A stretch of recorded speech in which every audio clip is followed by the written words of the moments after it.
you for tuning in to PolishedbyTesia's YouTube channel. Now today I'll be showing you guys how I achieved this look. So keep on watching.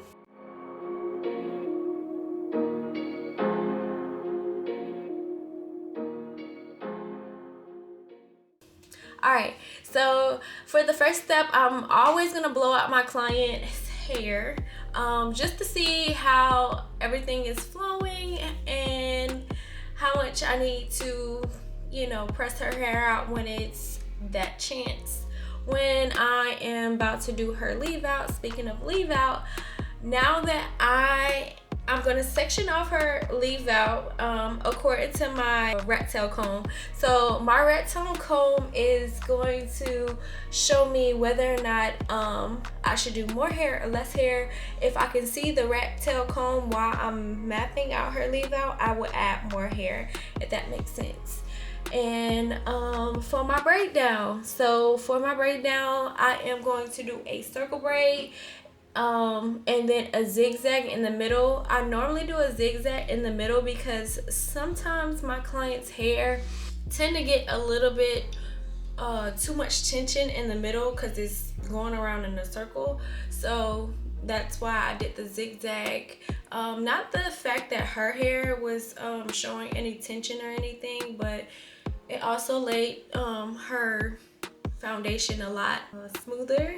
So that's why I end up doing that. And if you guys need any more breakdown details, I have a video here that you guys can click on too. And then also when I braid her down, and then I have the last braid just, you know, where it's nowhere to go.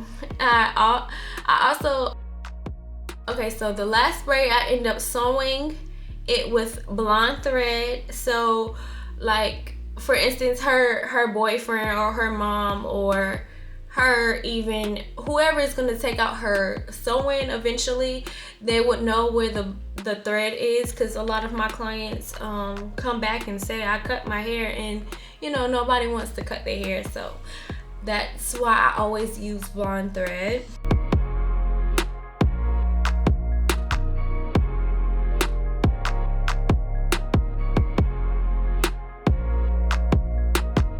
And then I'm also using a hard net for this sewing because I love hard nets. It's just my favorite. I feel like the hard net allows me to add more hair into the sewing, and it makes it extremely flat, and it also protects my client's hair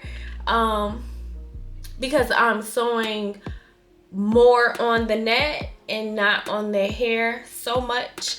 And then also like the spaces where her breakdown, I don't know, we can leave that part out, but anyways, the net also helps it to last longer because all of the hair is just going to stay in that net. So whenever your clients come back for their retouch, you're going to see that net is like really protecting it.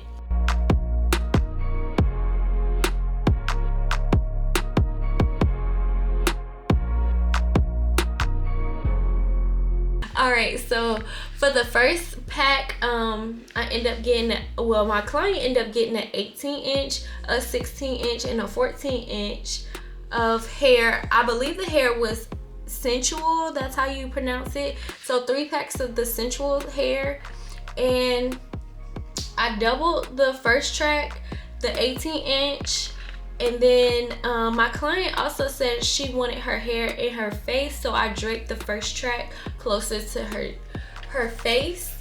And for the second pack, I just single tracked it. Single tracking is where you're sewing on to that one track versus the double track. What I did the first beginning is 2 of the tracks, just doubling up. I feel like that's more self-explanatory, but if y'all want any more details on that, just let me know in the comments below. Now for the third track, I will be single tracking it too until there is no more small braids left. and then I'll be cutting the excess net off. That part is really critical for me. Every time I get to that point, I be like, I don't want to cut her hair. But anyways, let's see. For her leave out, I'll be using a wax stick.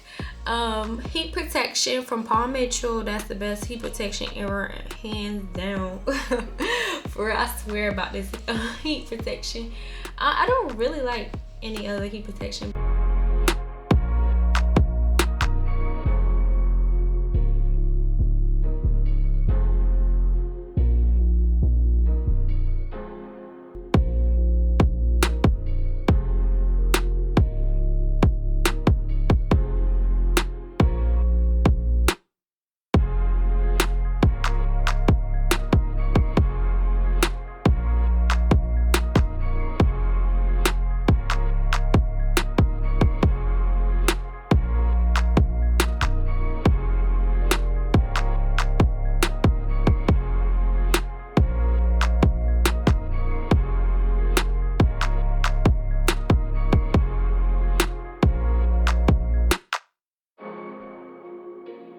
And I'm also gonna use the black spray. I just wanted to see what the trend was about. And it worked out pretty good. Like just doing the black spray under her leave out, so her hair will blend a lot more. I feel like that was more beneficial.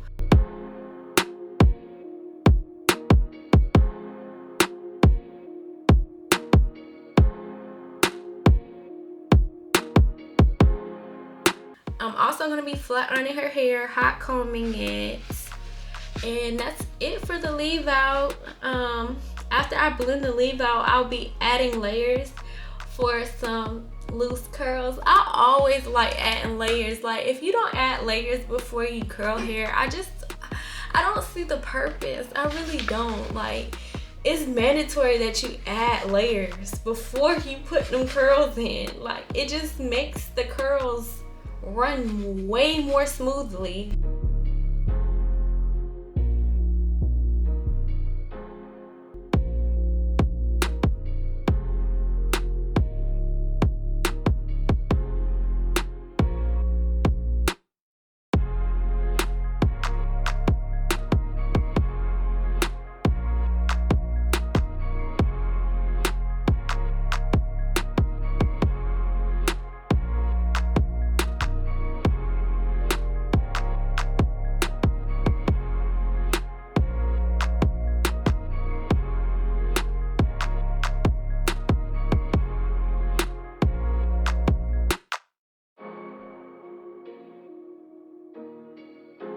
After I'm curling her hair, then I put some finishing spray on there just to hold her hair up a little bit more. And then I am going in with my edge control. I was so excited when I put the edge control on her, and she was like, oh, well, after I checked her out, that's what it was. After I checked her out, she was saying like, I'm done with my edge control and I need some more from you. I was like, yay.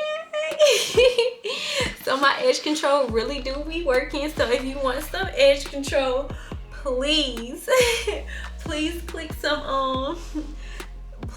the link in the box, in the description box below, and you can try my edge control and let me know how you like it. Let me know in the comments below how you like this style. So now that I'm done with the hairstyle, please let me know what you like in this video. Thank you for watching my YouTube channel.